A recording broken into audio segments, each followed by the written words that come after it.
Tom, I wanted to turn your attention to the Middle East, and I'm thinking about oil prices, but all in relation to Saudi Arabia. You have some strong views about MBS, who you've written about and spent time with. Nick Kristof, by the way, has an interesting column. I think I just read it online. I don't know if it was in today's paper or yesterday's paper about being on the ground in Riyadh. Do you have a new take on what the Congress and the Senate has done here in the U.S. and what you think that ultimately means to the country? Well, Andrew, let's start at 30,000 feet. I was on your show just about a year ago talking about MBS, and I basically made the same point then as I've made since, which is that he had a big upside. He had a big upside in that he was ready to tackle issues that none of his predecessors were: lifting gasoline subsidies, lifting electricity subsidies, lifting water subsidies, lifting the ban on women driving, lifting the religious police off the streets, opening the country to Western cinema. None of his predecessors were ready to do that. And he had a big downside. He was impulsive. Right. He had a very tight circle with some really bad apples in it.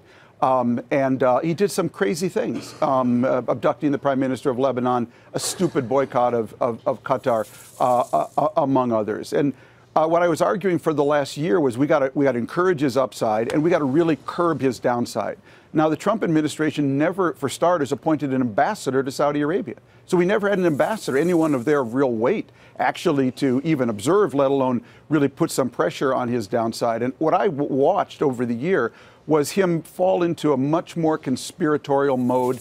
You know, my sources there told me, you know, at the end of the summer, he'd been sold this China idea that just as China sees these islands in the South China Sea, the world complained and then the world got used to it. He could do the same kinds of things.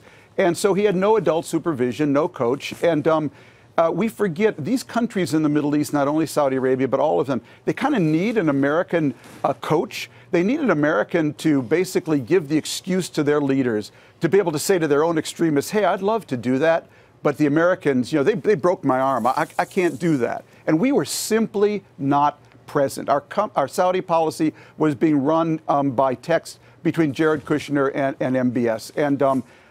And so that was the context for this.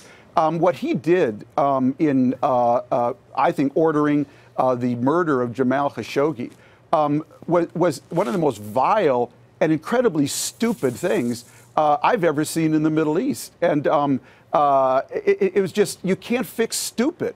And the implications of it for Saudi Arabia are going to be enormous in this way, Andrew. People are still going to buy their oil.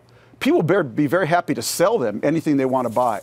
But what he's not going to get is the core thing he needed to keep his reforms going, and that is massive external, private, direct investment in Saudi Arabia to create an economy where all the young people he's trying to get off the government dole will have jobs. And that's going to be the biggest impact of this. And therefore, then what happens, though?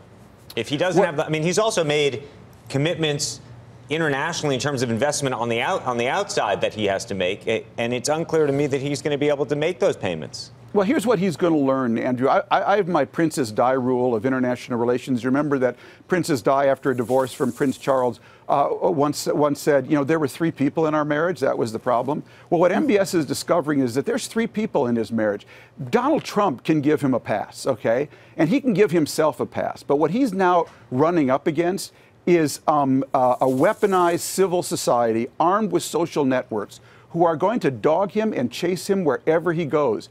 It wasn't an accident. When he went to Buenos Aires, he had to stay in the Saudi embassy because he was afraid of being served a warrant, you know, for international law violations. And he's going to be dogged by this for a long, long time. You know, Trump did the worst favor for him, which was to simply embrace him.